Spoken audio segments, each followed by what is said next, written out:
Classification को देखेंगे और इससे रिलेटेड कुछ एमसीक्यू भी ट्राई करेंगे प्रीवियस ईयर के। अभी कोई मैं आपके सामने नए या अच्छे नए किसी तरीके के अपने बनाए हुए क्वेश्चन नहीं ला रहा हूँ। अभी जस्ट हम प्रीवियस ईयर को एनालिसिस करते चलेंगे, जिससे हमारा सब्जेक्ट बहुत स्ट्रांग होता चला जाएगा। तो क्लासिफिकेशन में हमने वैसे तो बेसिकली कुछ देख भी लिया था प्रीवियस क्लास में, बट एक बार फिर से उस चीज़ को देखते हैं ताकि हमें ये चीज़ क्लियर हो जाए कि क्लासिफिकेशन से जो क्वेश्चन आना है वो हमारा 100% श्योर हो जाए। ठीक है, तो क्लासिफिकेशन में मैंने आपको कल भी बताया था कि केमिकल, अगर एनर्जी सोर्स जो है, अगर मैं बात करता हूं एनर्जी सोर्स की, क्या एनर्जी सोर्स क्या होना चाहिए।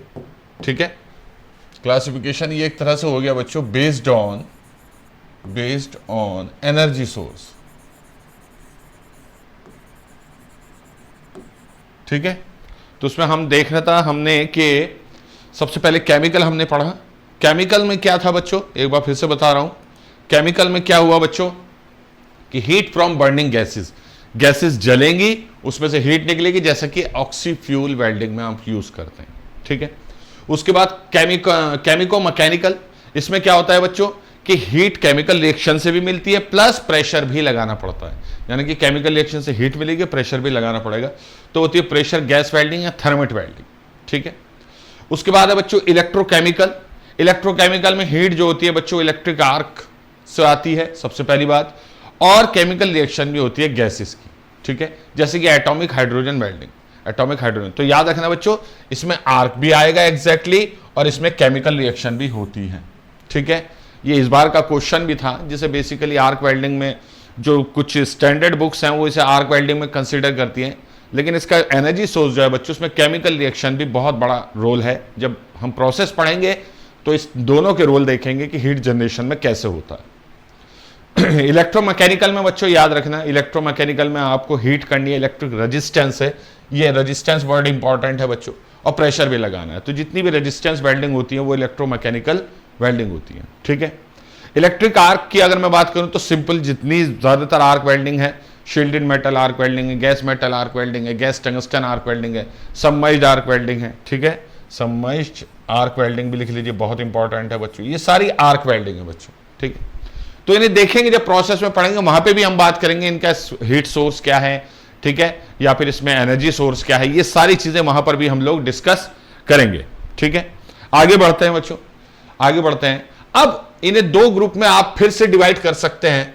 ठीक है, दो ग्रुप में फिर से डिवाइड हो सकता है। देखिए वेल्डिंग का जो क्लासिफिकेशन है वो किसी एक पैरामीटर पे नहीं रुका है, कई पैरामीटर्स हैं जिनके बेसिस पर क्लासिफिकेशन करते हैं। जैसे यहां पर आप देख रहे हैं, यहां दो मैंने ग्रुप रखे हैं, एक तो प्रेशर ग्रुप और एक फ्यूजन ग्रुप। एक तो प्रेशर ग्रुप है बच्चों और एक फ्यूजन ग्रुप है। तो प्रेशर ग्रुप में वो वेल्डिंग आएगी जिनमें आपको प्रेशर लगाना पड़ेगा डेफिनेटली। ठीक है, जैसे फॉर वेल्डिंग हो गई, थर्मिट प्रेशर वेल्डिंग होगी, प्रेशर गैस वेल्डिंग हो गई, इन वेल्डिंग में आपको प्रेशर लगाना पड़ता है। इसके अलावा बच्चों फ्रिक्शन वेल्डिंग हो गई, फ्रिक्शन वेल्डिंग हो गई बच्चों। ठीक है, एक्सप्लोजन वेल्डिंग हो गई, बहुत सारी ऐसी वेल्डिंग है जो अंडर प्रेशर कैटेगरी आती है बच्चों, याद रखिएगा। ठीक है, एटसेट्रा, बहुत सारी। जैसे जैसे हम प्रोसेस पढ़ेंगे इन चीजों को भी क्लियर करते चलेंगे। फ्यूजन प्रोसेस में वो वेल्डिंग आती है जिसमें जॉइंट को और फिलर को मेल्ट किया जाता है। जॉइंट और फिलर और बोथ, सिर्फ जॉइंट भी मेल्ट हो सकता है, सिर्फ फिलर भी मेल्ट हो सकता है। ठीक है, ठीक है, जॉइंट, फिलर और बोथ कैन आर मेल्टेड,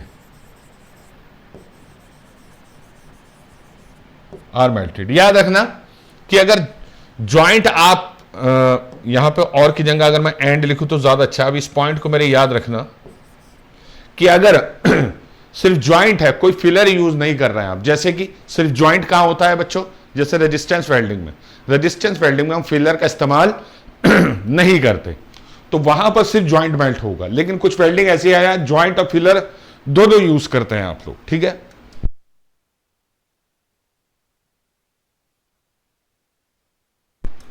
ठीक है, दोनों यूज करते हैं। तो जॉइंट और फिलर जो होते हैं वहां पर दोनों यूज करते हैं, जैसे shielded metal arc welding, MiG, TIG, ये सब चीजें। तो ज्वाइंट और फिलर जहां पर होंगे वो भी वहां पर दोनों मेल्ट होंगे, याद रखना बच्चों, ठीक है। सिर्फ फिलर अगर मेल्ट हो रहा है, ओनली फिलर इज मेल्टिंग, तो वो फ्यूजन वेल्डिंग नहीं है, ऐसा जरूरी नहीं। अगर सिर्फ फिलर मेल्ट होगा और आप उसे फ्यूजन वेल्डिंग कहेंगे, नहीं, that is not a fusion welding. याद रखना, अगर आप फिलर यूज नहीं कर रहे हैं तो ज्वाइंट का मेल्ट होना जरूरी है, और अगर फिलर और ज्वाइंट दोनों यूज कर रहे हैं, ये तो हो गए खैर, फिलर भी यूज कर रहे हैं, तो दोनों का मेल्ट होना जरूरी है।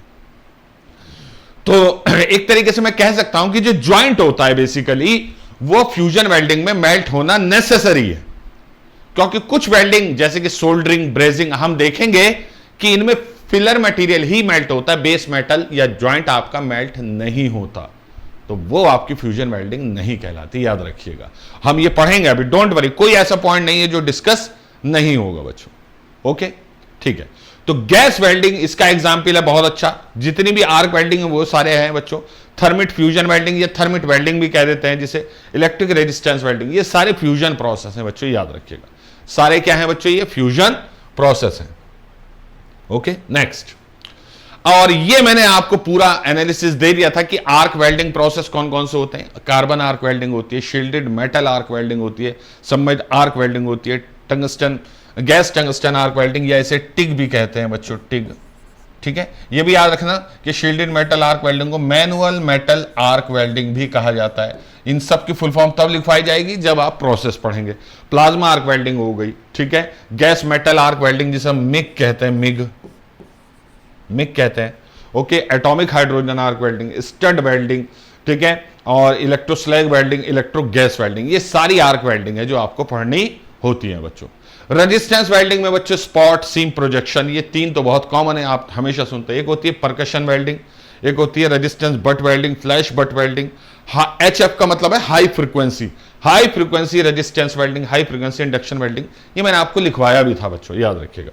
इसके अलावा सॉलिड स्टेट वेल्डिंग बहुत पूछा जाता है क्वेश्चन, इन वेल्डिंग में से सॉलिड स्टेट वेल्डिंग कौन सी है, तो forge welding, friction welding, explosive welding, ultrasonic welding, cold pressure welding, thermo compression welding, diffusion bonding, ये सारी वेल्डिंग सॉलिड स्टेट है। याद रखना, यहां पर ज्वाइंट मेल्ट नहीं होगा, सिर्फ उसे उसके रिक्रिस्टलाइजेशन टेम्परेचर से ऊपर और मेल्टिंग टेम्परेचर से नीचे तक गर्म किया जाएगा। तो अगर मैं बात करता हूं बच्चों टेम्परेचर ऑफ ज्वाइंट की, टेम्परेचर ऑफ ज्वाइंट जो होगा बच्चों, वो ज्यादा होगा बच्चों रिक्रिस्टलाइजेशन टेम्परेचर से, ठीक है, और कम होगा बच्चों मेल्टिंग टेम्परेचर से,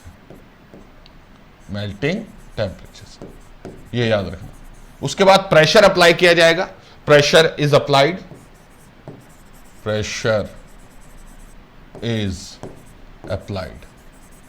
प्रेशर को अप्लाई किया जाएगा और वेल्ड बनाया जाएगा, ठीक है। सब पढ़ेंगे, एक एक चीज पढ़ेंगे। अभी सिर्फ ये क्लियर होना चाहिए क्लासिफिकेशन किसमें कौन सी आ रही है, ठीक है। तो उसमें फ्रिक्शन वेल्डिंग कई बार पूछा है बच्चों, कई बार पूछा है, not in RRB exam, other exam में फ्रिक्शन वेल्डिंग इसमें यहां से कई बार पूछा गया है बच्चों, ठीक है, ओके।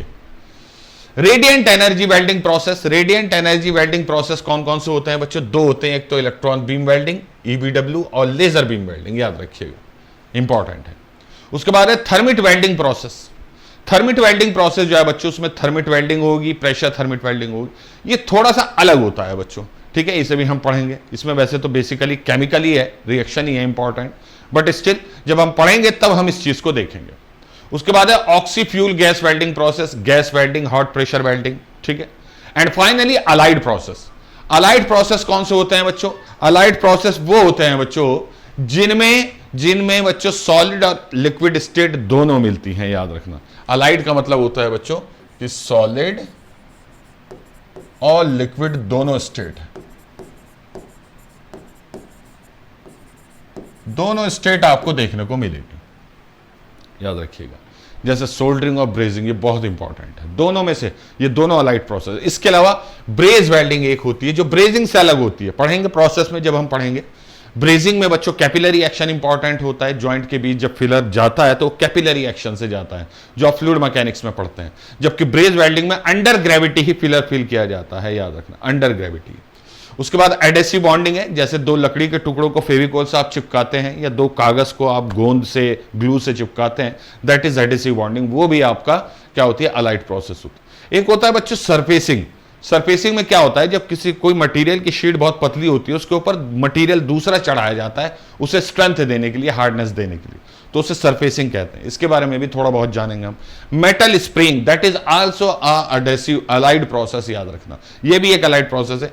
एक मेटल के पार्टिकल्स को, लिक्विड को दूसरे मेटल के सरफेस के ऊपर डिपॉजिट किया जाता है, that is called metal surface.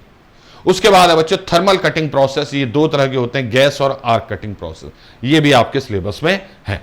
ठीक है, तो ये था बच्चों आपका फाइनली सारी चीजों का क्लासिफिकेशन। ठीक है, अब ठीक है, हाँ ये वही अलाइड प्रोसेस है।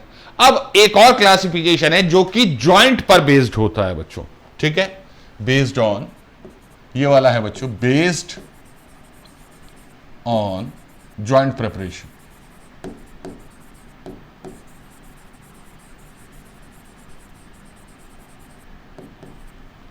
ज्वाइंट प्रिपरेशन, ठीक है, या ज्वाइंट कंडीशन कहना सही है, joint and filler condition, joint and ऐसे लिखिए filler condition, joint and filler condition. तो इसमें सबसे पहला है बच्चों ऑटोजेनस प्रोसेस। अब ये क्या होता है इसको समझिए। देखिए किसी भी वेल्डिंग में दो चीजें इन्वॉल्व रहती हैं, एक भी रह सकती है, ठीक है, ज्वाइंट तो होगा ही होगा जो आपको बनाना है प्लेट का, और एक फिलर हो भी सकता है, नहीं भी हो सकता। ठीक है, जब आप ज्वाइंट बनाते हैं बच्चों, joint without use of filler, जब आप ज्वाइंट बनाएंगे बिना फिलर के, ठीक है, क्या लिखा मैंने, विदाउट यूज ऑफ फिलर बनाएंगे, तो उसे ऑटोजेनस प्रोसेस या ऑटोजेनस वेल्ड कहते हैं बच्चों। इसे वेल्ड भी कह सकते हैं आप। समझ में आई बात? ठीक है, अब ऑटोजेनस प्रोसेस जो कि फिलर की मदद के बगैर बनता है, उसका एग्जाम्पल अगर पूछता है, एग्जाम्पल कौन कौन से होते हैं बच्चों? रेजिस्टेंस वेल्डिंग, जितनी भी रेजिस्टेंस वेल्डिंग है जनरली, स्पॉट, सीम, प्रोजेक्शन, ये सारी वेल्डिंग जो है बच्चों ये ऑटोजेनस वेल्ड बनाती है। ठीक है, और इसके अलावा बच्चों फ्रिक्शन वेल्डिंग, फ्रिक्शन वेल्डिंग, ठीक है, forge welding, forge welding etcetera, कई हैं बच्चों, कई हैं। तो ये ना हम प्रोसेस के साथ साथ पढ़ते चलेंगे कि कहां पे फिलर यूज होता है, कहां यूज नहीं होता। जहां यूज नहीं होता है फिलर और आप ज्वाइंट बना रहे हैं, that is called autogenous weld. समझ में आ गई होगी बात? ठीक है, अब बात करते हैं बच्चों होमोजेनियस प्रोसेस या होमोजेनस वेल्ड। ठीक है, तो इसमें फिलर यूज होगा,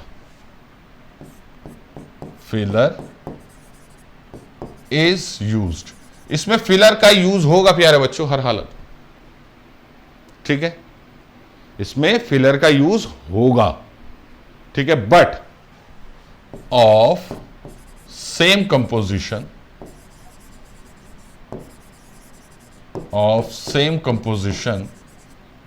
एज बेस मेटल।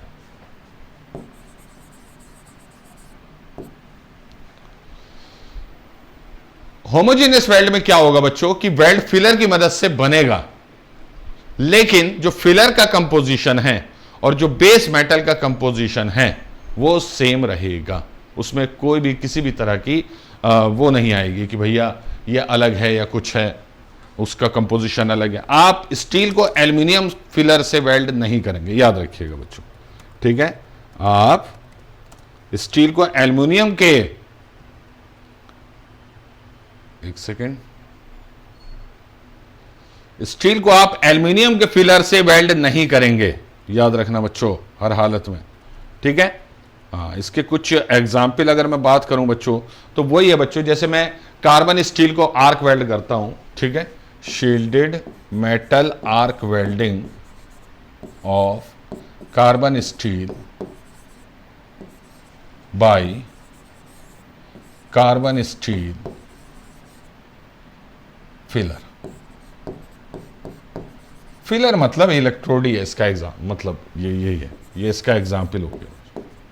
ठीक है। इसी तरीके से आप मान लीजिए ब्रास को वेल्ड कर रहे हैं तो ब्रास का ही फिलर यूज करेंगे, तब आपका वेल्ड कहलाता है बच्चों होमोजेनस वेल्ड या प्रोसेस। एक होता है बच्चों आपका हेट्रोजेनस, तो इसमें भी फिलर यूज होगा।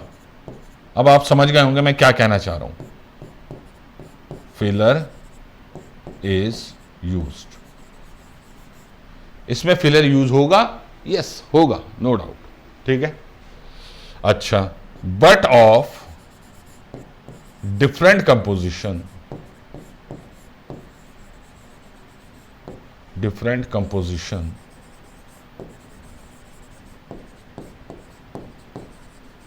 As base metal.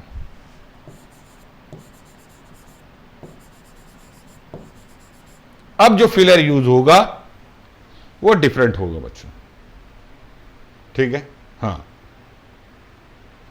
ठीक है, वो डिफरेंट होगा। एग्जाम्पल अगर मैं दूं आपको, एग्जाम्पल, जितने भी अलाइड प्रोसेस,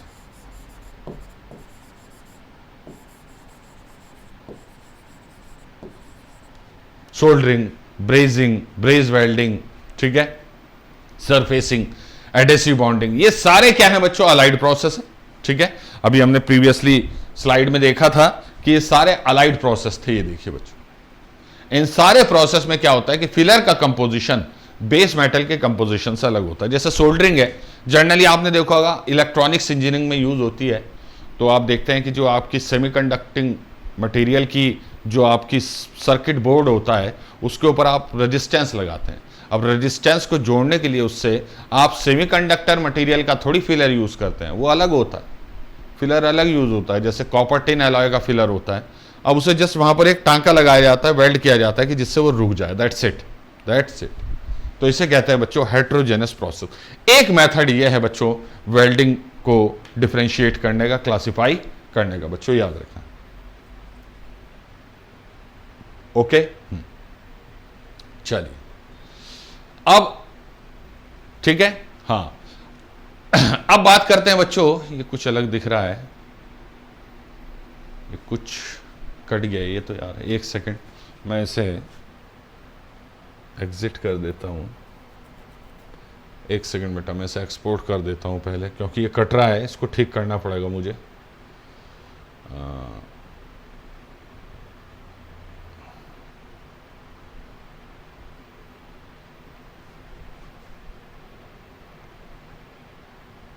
इसको अलग से मैं ओपन कर लेता हूं, तब दिखाई देगा, या ऐसे नहीं दिखाई देगा, ओके।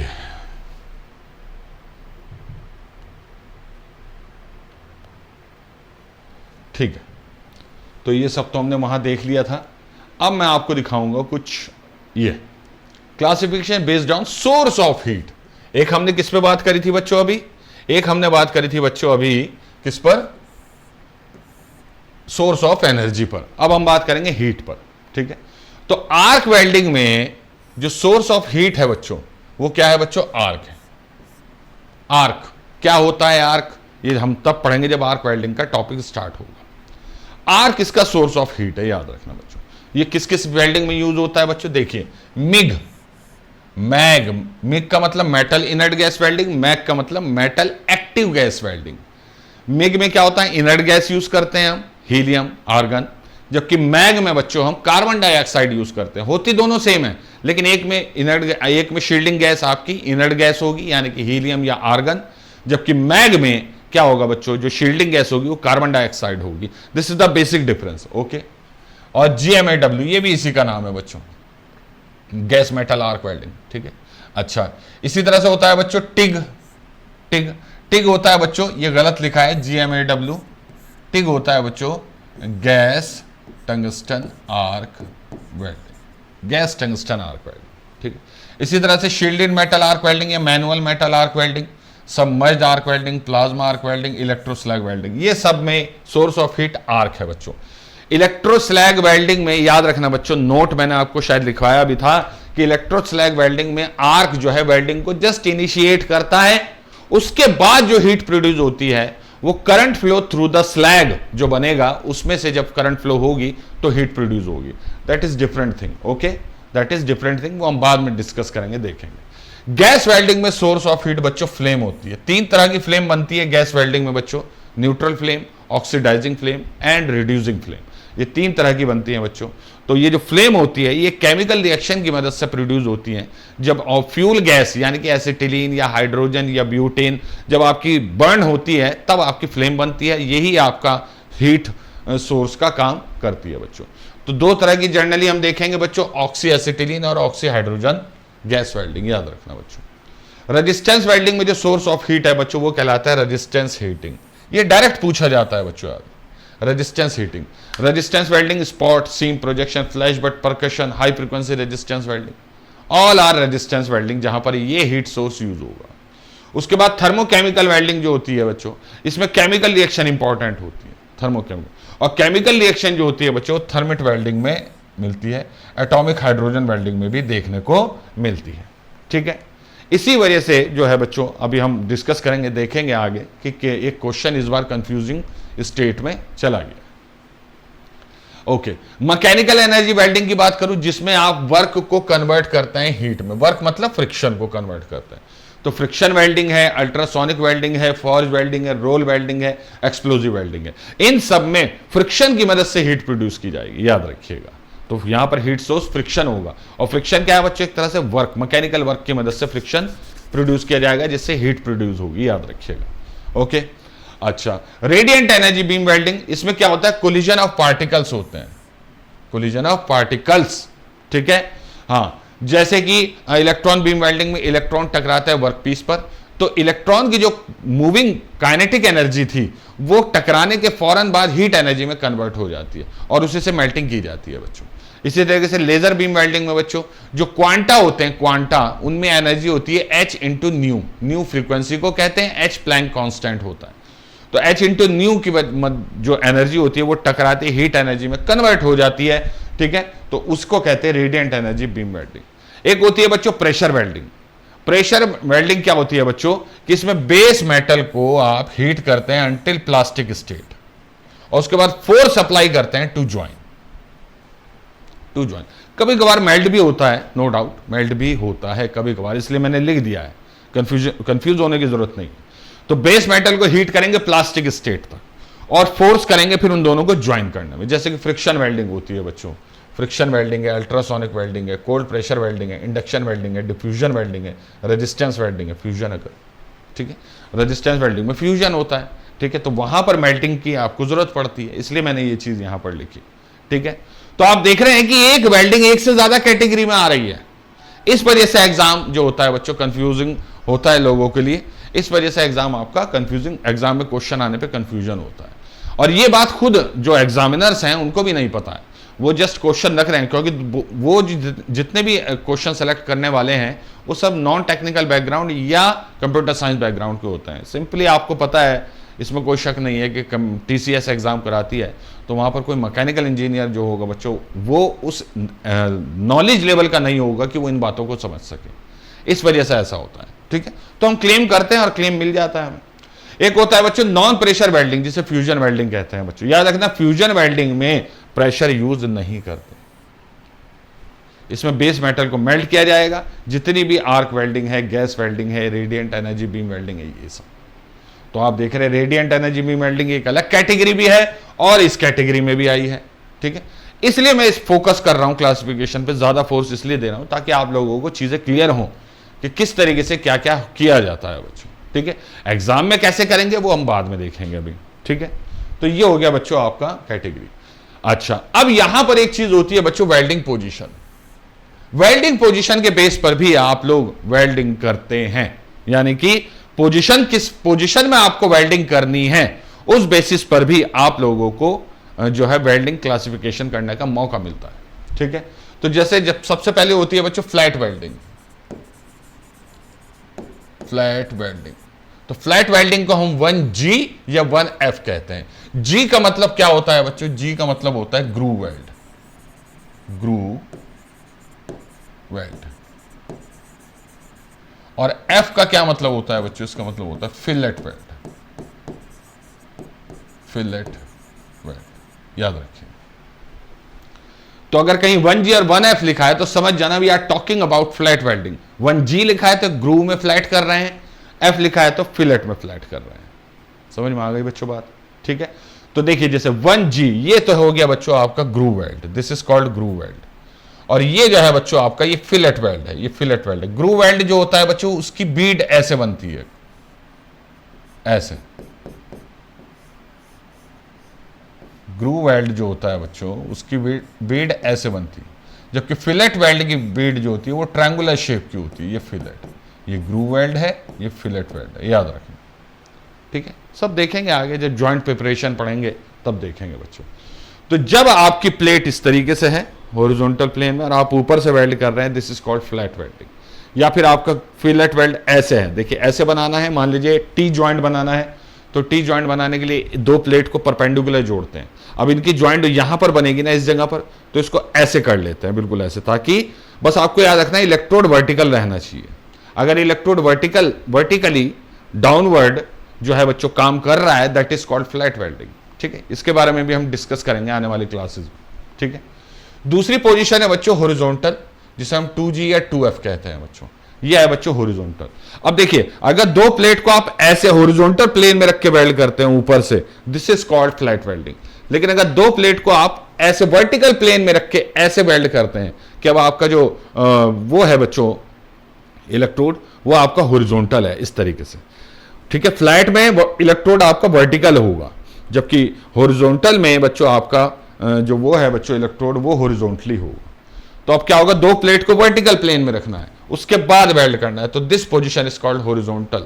ठीक है, और इसी तरह से फिलेट वेल्ड भी होता है बच्चों आपका। समझ में आई बात बच्चों? तो दिस इज इंपॉर्टेंट कि पोजीशन आप समझें। फ्लैट और हॉरिजॉन्टल में कंफ्यूजन होता है, बाकी तो हो जाता है बच्चों। ठीक है, उसके बाद है बच्चों वर्टिकल। वर्टिकल जो होती है बच्चों इसे 3G या 3F कहते हैं, वर्टिकल वेल्ड को। ठीक है, ये या तो अप हिल होगी या अप डाउन, यानी कि या तो अपवर्ड करेंगे या डाउनवर्ड करेंगे। तो देखिए ये है वर्टिकल पोजीशन, तो इसमें इलेक्ट्रोड जो है बच्चों इस तरीके से वर्टिकली ऊपर जाएगा या नीचे आएगा बच्चों। इसी तरीके से फिलेट में भी ऊपर नीचे जाएगा। ठीक है, तो प्लेट की पोजीशन बहुत इंपॉर्टेंट है। देखिए जब आपने दो प्लेट को ऐसे रखा और ऊपर से वेल्ड किया, this is horizontal, sorry this is flat. जब आपने प्लेट को ऐसे रखा और आपने ऐसे वेल्ड किया बच्चों इस तरीके से, दिस इज कॉल्ड हॉरिजॉन्टल। और अगर आपने प्लेट को ऐसे रखा और आपने इलेक्ट्रोड ऊपर नीचे ऐसे चलाया वर्टिकली अपवर्ड डाउनवर्ड, तो this is called vertical weld. इसे कहते हैं 3G या 3F। ठीक है, चौथी जो होती है बहुत इंपॉर्टेंट है बच्चों ओवरहेड। ओवरहेड जो होती है बच्चों 4G या 4F पोजीशन कहलाती है। इसमें क्या होता है बच्चों कि जो प्लेट होती है जिन्हें आपको जोड़ना है वो आपके सर के ऊपर होंगी इस तरीके से।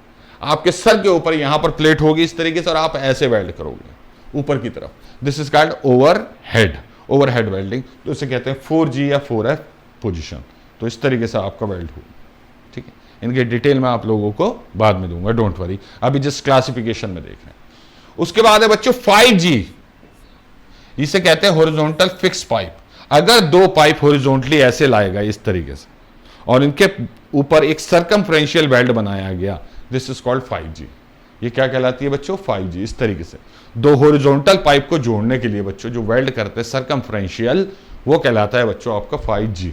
याद रखना ये हमेशा ग्रूव वेल्ड ही बनता है, ये फिलेट वेल्ड कभी नहीं बनता, इसलिए सिर्फ आपका 5G आपके पोजीशन देखने को मिलेगी। लेकिन अगर पाइप आपके 45 डिग्री पे है या किसी एंगल पे है पर्टिकुलर 45 डिग्री पे, यानी कि एक पाइप ऐसे है एक पाइप ऐसा है, 45 डिग्री एंगल बना रहा है, या कोई भी एंगुलर पोजीशन है, 45 तो जर्नल है बट कोई भी एंगल पोजीशन है, तब जो आप ग्रूव वेल्ड बनाएंगे सर्कमफ्रेंशियल उसको कहेंगे बच्चों 6G। इसे कहते हैं inclined fix pipe. Inclined fix pipe. क्या सिर्फ यही पोजीशन है वेल्डिंग की? नहीं, और भी है, लेकिन आप लोगों के एग्जाम के लिए ये जानना बहुत है। बल्कि ये ऊपर की चार जो होती हैं बच्चों ये सबसे ज्यादा इंपॉर्टेंट है, याद रखिएगा। ये जो चार आपकी वेल्ड पोजीशन है ये सबसे ज्यादा इंपॉर्टेंट होती है। क्लियर? ओके, तो ये हो गया बच्चों आपका वेल्डिंग पोजीशन। तो यहां पर आपका क्लासिफिकेशन होता है फिनिश। ठीक है, यहां पर आपका क्लासिफिकेशन क्या होता है बच्चों, खत्म होता है बच्चों, याद रखिएगा। ठीक है, अब यहां तक आई होप आपको क्लियर हो गया होगा। अब हम बच्चों एक चीज और देख लेते हैं छोटी सी, स्टेट। तो based on the condition of filler and base metal को आप स्टेट भी कहते हैं बच्चों। तो इसमें तीन तरह की होती है बच्चों। एक तो लिक्विड स्टेट। लिक्विड स्टेट में क्या होगा कि फिलर और बेस मेटल दोनों मेल्ट होंगे तो उन्हें लिक्विड स्टेट कहते हैं। इसी लिक्विड स्टेट को हम फ्यूजन वेल्डिंग भी कहते हैं, फ्यूजन। ठीक है, ये टर्मिनोलॉजी समझाने के लिए इतने क्लासिफिकेशन बता रहा हूं मैं, क्योंकि टर्मिनोलॉजी समझ में आनी चाहिए, आपको पता होना चाहिए कि इसका मतलब क्या है बच्चों। तो लिक्विड स्टेट वेल्डिंग जो होती है ना, फ्यूजन वेल्डिंग कहते हैं। इसमें फिलर और बेस मेटल दोनों मेल्ट होंगे बच्चों। तो इसमें सारी आर्क वेल्डिंग आ जाती है, सारी रेजिस्टेंस वेल्डिंग आ जाती है, रेडिएंट एनर्जी बीम वेल्डिंग आ जाती है। ठीक है, एक होती है सॉलिड स्टेट वेल्डिंग, ये आप पढ़ चुके हैं बच्चों। इसमें कोई भी मेल्ट नहीं होगा, वैसे तो फिलर यूज नहीं करते, बट अगर किया भी तो वो भी पूरी तरह मेल्ट नहीं होगा। तो इसका एग्जाम्पल है बच्चों friction welding, ultrasonic welding, diffusion welding, forge welding, ठीक है, roll welding, explosion welding etcetera. इन सब में सॉलिड स्टेट होगी। और एक होती है बच्चों सॉलिड लिक्विड दोनों, जैसे कि मैंने बताया आपको अलाइड प्रोसेस कहते हैं इन्हें। अलाइड का मतलब एक अलायंस हुआ है किस किस के बीच, सॉलिड और लिक्विड की, दोनों रहेंगे हम साथ। तो जितने भी बच्चे सोल्डरिंग, ब्रेजिंग, एडिशन प्रोसेस है, ये सब आपका सॉलिड लिक्विड स्टेट वेल्डिंग कहलाते हैं बच्चों। ठीक है, तो आई होप आपको मैंने जितनी डिटेल में क्लासिफिकेशन दिया, इस सब आपका कोई क्वेश्चन नहीं रुकना चाहिए। ठीक है, किसी भी तरीके से। ठीक है, अब क्वेश्चन किस तरह के आते हैं आइए देखते हैं। ये प्रीवियस ईयर क्वेश्चन है, इनको देखते हुए चलते हैं साथ साथ, मजा आएगा फिर पढ़ने में। यहां पर वेल्डिंग प्रोसेस दिया है, यहां पे हीट सोर्स दिया है। ये क्वेश्चन आया हुआ है, काफी पुराना है रेलवे में। ठीक है, याद रखना। तो इसमें पूछ रहा है कि जो थर्मिट वेल्डिंग है, थर्मिट वेल्डिंग, इसका हीट सोर्स क्या है, प्रोजेक्शन वेल्डिंग का हीट सोर्स क्या है, मिग का क्या है, फ्रिक्शन का क्या है। ठीक है, ये पूछ रहा है बच्चों। तो थर्मिट वेल्डिंग एक आपको पता है, अगर आपने नोटिस किया हो, मैं आपको दिखा देता हूं, देखते हुए चलेंगे ताकि पढ़ने में मजा आए। थर्मोकेमिकल, तो यहां पर केमिकल रिएक्शन इंपॉर्टेंट हो जाएगी बच्चों। ये देखिए केमिकल रिएक्शन। तो थर्मिट वेल्डिंग जो होगी बच्चों, वो क्या होगी आपका केमिकल रिएक्शन। एक एक्सोथर्मिक केमिकल रिएक्शन होती है बच्चों। एक्सोथर्मिक किसे कहते हैं, एक्सोथर्मिक रिएक्शन वो होती है जिसमें हीट प्रोड्यूस होती है, आप हीट को प्रोड्यूस करते हैं बच्चों। ठीक है, प्रोजेक्शन वेल्डिंग एक रेजिस्टेंस वेल्डिंग है, और रेजिस्टेंस वेल्डिंग में जो हीट सोर्स होता है वो होती है रेजिस्टेंस हीटिंग। ये रेजिस्टेंस हीटिंग क्या होती है बच्चों, रेजिस्टेंस हीटिंग में क्या होता है कि किसी मटीरियल से जब आप करंट पास करते हैं तो उस मटीरियल में करंट के फ्लो को लेकर रेजिस्टेंस देखने को मिलता है। यानी कि मटीरियल चाहेगा कि करंट फ्लो ना हो, तो उससे हीट प्रोड्यूस होती है। हीट कैसे प्रोड्यूस होती है कि heat H equals to current का square into resistance into time.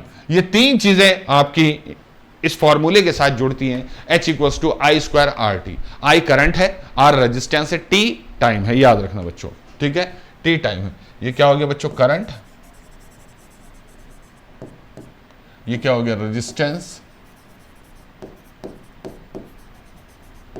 और ये टी क्या हो गया बच्चों आपका टाइम। ये टाइम हो, क्लियर। तो याद रखना बच्चों प्रोजेक्शन वेल्डिंग क्योंकि रेजिस्टेंस वेल्डिंग है तो उसमें ओमिक रेजिस्टेंस इंपॉर्टेंट होगा। ठीक है, मिग वेल्डिंग बच्चों आर्क वेल्डिंग है, फ्यूजन वेल्डिंग है, मिग वेल्डिंग। तो मिग वेल्डिंग जो होगा बच्चों इसमें आर्क प्रोड्यूस होगा बच्चों, याद रखना, इलेक्ट्रिक आर्क आपका हीट सोर्स होगा। ठीक है, और फ्रिक्शन वेल्डिंग बच्चों, फ्रिक्शन वेल्डिंग में मैकेनिकल वर्क यानी कि फ्रिक्शन को कन्वर्ट किया जाता है हीट में, तो मैकेनिकल। तो ए का 4, बी का 3, ए का 4, बी का 3, सी का 1 और डी का 2। अब ध्यान से देखना बच्चों, ए हमने लिया, ए का हो गया बच्चों आपका, ए का आया 4, ठीक है, बी का सॉरी ए का 3, आई एम सॉरी, ए का 3 है, ए का 3 है बच्चों। ठीक है, बी का 4, सी का 1 और डी का 2। ये 3 4 1 2, तो D option will be the correct answer. देखा आपने किस तरह क्वेश्चन आया है। अब क्लासिफिकेशन अगर आपने पढ़ रखा है तो ये क्वेश्चन बहुत आसान है, अदरवाइज मुश्किल है। अगला क्वेश्चन ये कह रहा है which of the following is और आर रेजिस्टेंस वेल्डिंग। इसमें से कौन सी कई वेल्डिंग भी हो सकती है, एक से ज्यादा भी रेजिस्टेंस वेल्डिंग। तो रेजिस्टेंस वेल्डिंग कौन कौन सी होती है बच्चों, सीम वेल्डिंग यस होती है, स्पॉट वेल्डिंग यस होती है, प्रोजेक्शन वेल्डिंग यस, तीनों है, यानी कि all of the above will be the correct answer. आसान है, आसान। चलिए अगला क्वेश्चन आप बताएंगे बच्चों, which of the following is an example of fusion welding. इसमें से फ्यूजन वेल्डिंग का एग्जाम्पल कौन सा है। ये क्वेश्चन इतना कंफ्यूजिंग है, याद रखना बच्चों,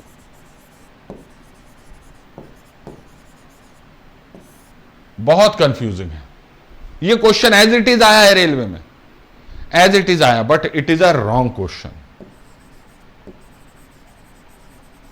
ये रॉन्ग क्वेश्चन है बच्चों, याद रखें, ठीक है, ये रॉन्ग क्वेश्चन है। ये देखिए, ये है फ्यूजन वेल्डिंग। फ्यूजन वेल्डिंग में बच्चों याद रखना, सारी तो रेजिस्टेंस वेल्डिंग आएंगी, सारी रेजिस्टेंस वेल्डिंग आएंगी, सारी आर्क वेल्डिंग आएंगी, सारी आर्क वेल्डिंग आएंगी। अब देखते हैं इस क्वेश्चन को। देखिए, एटॉमिक हाइड्रोजन वेल्डिंग एक आर्क वेल्डिंग है, तो ये तो फ्यूजन हो ही गई, ठीक है। अच्छा, flash welding, seam welding, spot welding. Flash welding, flash welding अगर आपको याद हो, मैं पीछे आपको दिखाऊं,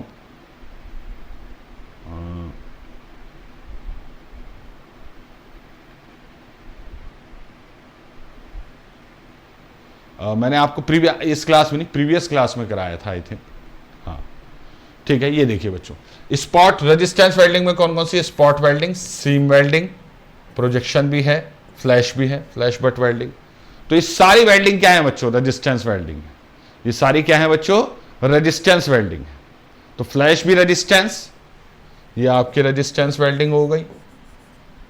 सीम वेल्डिंग भी आपकी रेजिस्टेंस वेल्डिंग हो गई, और स्पॉट वेल्डिंग भी आपकी रेजिस्टेंस वेल्डिंग। अब इसने इसका आंसर दिया था बच्चों, आरआरबी का जो की आंसर है, की आंसर यानी कि जो आंसर की में आया होगा, उस समय की नहीं आती थी। ये पता नहीं कहां से आ गया कि पुराने जो प्रीवियस ईयर के क्वेश्चन हैं उनके भी आंसर की बोल के दे देते हैं। ये गलत है, उस टाइम की नहीं आती थी। ये हमारे समय जब हम देते थे कभी एग्जाम, या हमने पढ़ा है जब, तब का है बच्चों। लेकिन आपको ये याद रखना है बच्चों, उस समय की नहीं आती थी। तो इसका सही आंसर रेलवे की तरफ से क्या था नहीं पता, बट हाँ एटॉमिक हाइड्रोजन वेल्डिंग का आंसर दिया गया था, विच इज रॉन्ग, क्योंकि ये सारी आपकी fusion welding, all are fusion welding.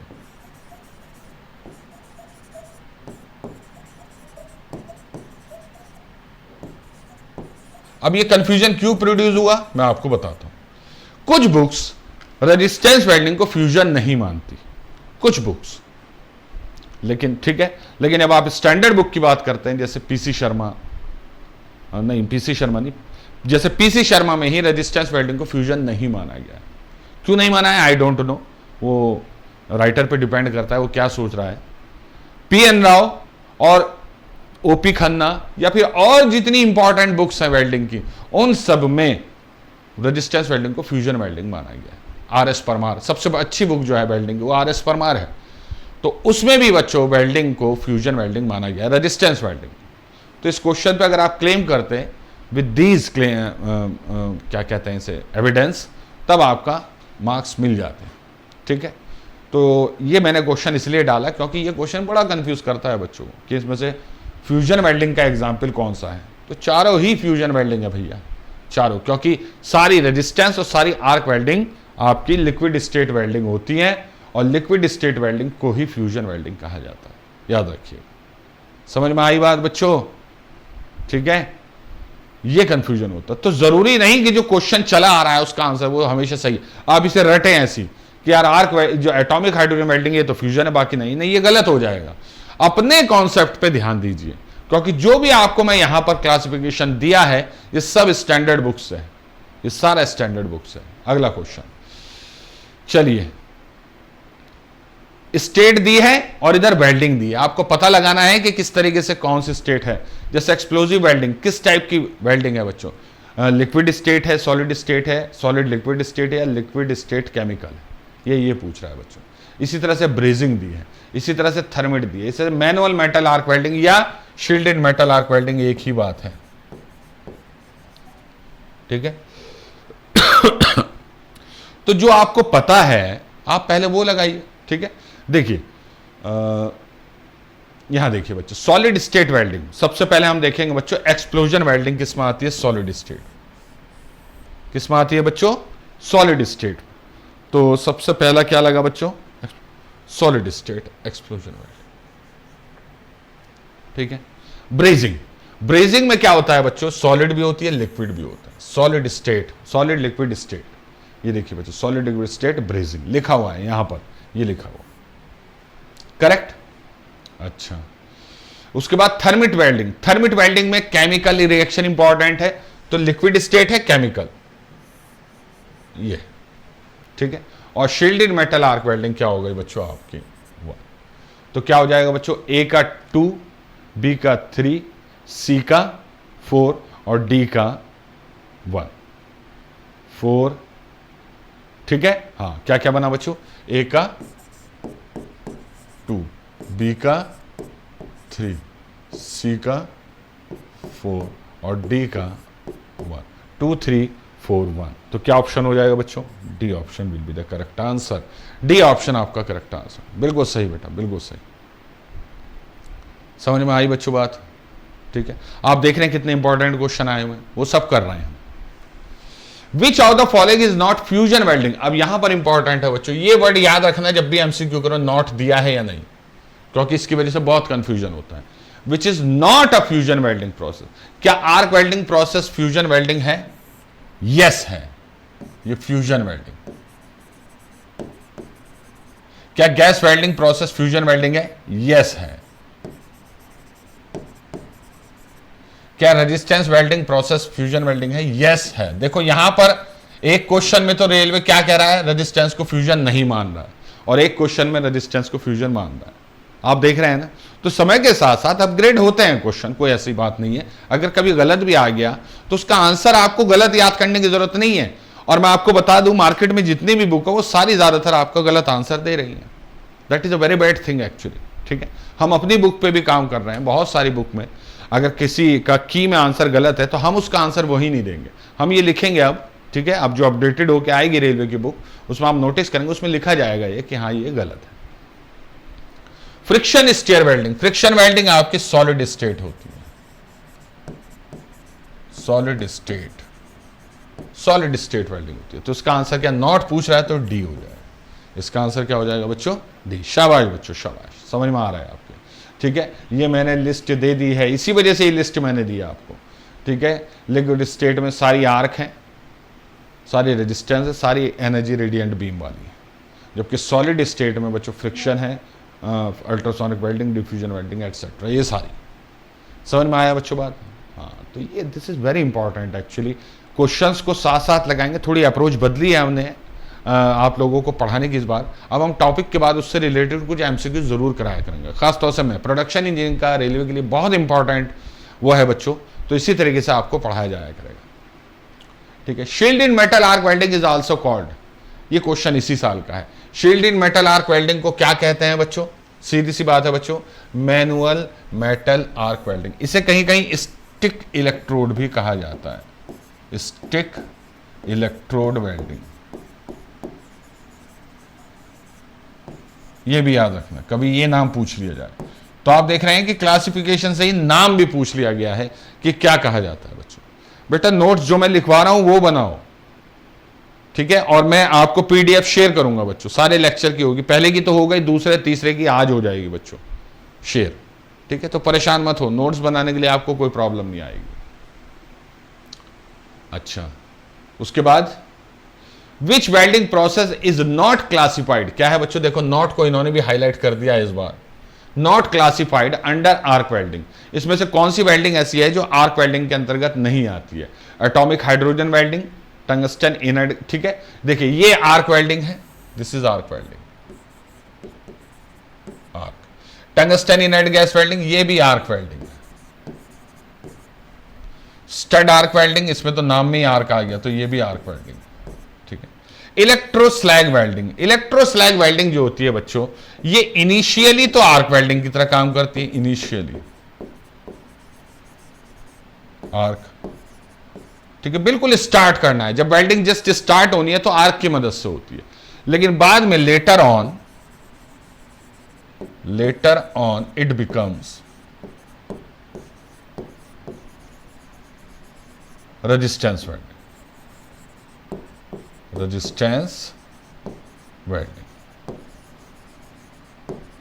अभी तो आपको आर्क वेल्डिंग की तरह दिखाई देगी इनिशियल, लेकिन बाद में रेजिस्टेंस वेल्डिंग बन जाती। तो अगर इसका आंसर होता कोई तो फोर्थ होता, अगर होता तो। लेकिन रेलवे ने इसका आंसर पता क्या दिया? Atomic hydrogen welding. और क्यों दिया है रेलवे ने इसका यह आंसर? मैं आपको दिखाता हूं क्यों दिया, उसका रीजन क्या है बच्चों। थर्मोकेमिकल वेल्डिंग में आपका एटॉमिक हाइड्रोजन वेल्डिंग ली गई इस वजह से, ठीक है। लेकिन इसका याद रखना बच्चों, आर्क वेल्डिंग, ये जो मैंने आपको दिया है बच्चों, ये वाला आर्क वेल्डिंग में एटॉमिक हाइड्रोजन आर्क वेल्डिंग, ये बिल्कुल सही आपका क्लासिफिकेशन है।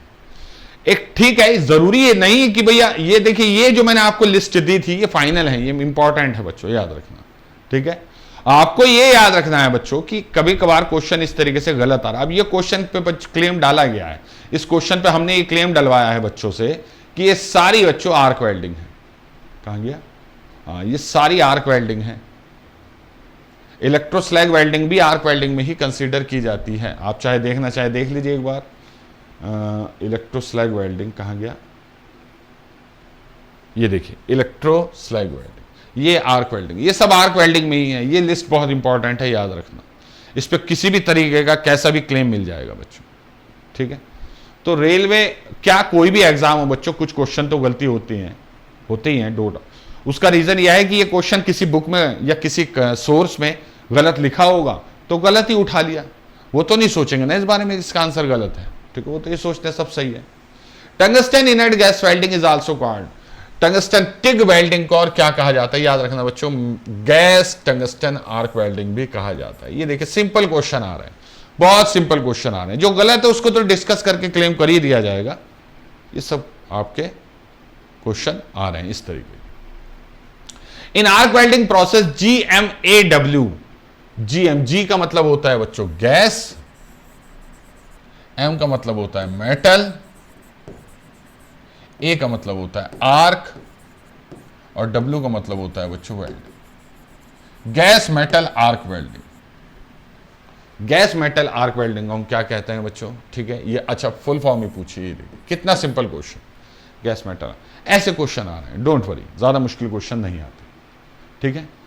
चलिए, तो ये था बच्चों आपका क्लासिफिकेशन ऑफ वेल्डिंग। इसके हमने क्वेश्चंस भी देख लिए और जो कंफ्यूजन हो सकता है वो भी देख लिया।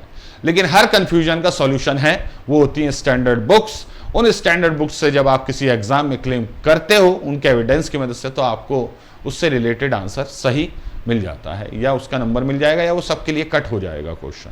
यही होता है बच्चों, ठीक है। तो चलिए आज इतना ही। अब नेक्स्ट क्लास में बच्चों हम वेल्ड जॉइंट्स के बारे में पढ़ेंगे। वहाँ से भी क्वेश्चन पहले आते थे, इस साल तो नहीं आए लेकिन पहले आते थे, तो हमें हर चीज़ को केयरफुली पढ़ते चलना है। आप लोगों को इन क्लासेस की PDF आपकी ऐप में, आपके कोर्स में मिल जाएगी बच्चों आज, ठीक है। तो इनका रिवीजन साथ साथ करते चलिएगा। जो भी कन्फ्यूजन है आप लोग हमारे टेलीग्राम चैनल पर पूछ सकते हैं, ठीक है। और जुड़े रहिए इसी तरीके से, मिलते रहिए बच्चों। और आपको जो भी इंफॉर्मेशन होगी, नए नए क्वेश्चन होंगे, वो भी इससे रिलेटेड कराए जाएंगे, ठीक है। चलिए, थैंक यू वेरी मच।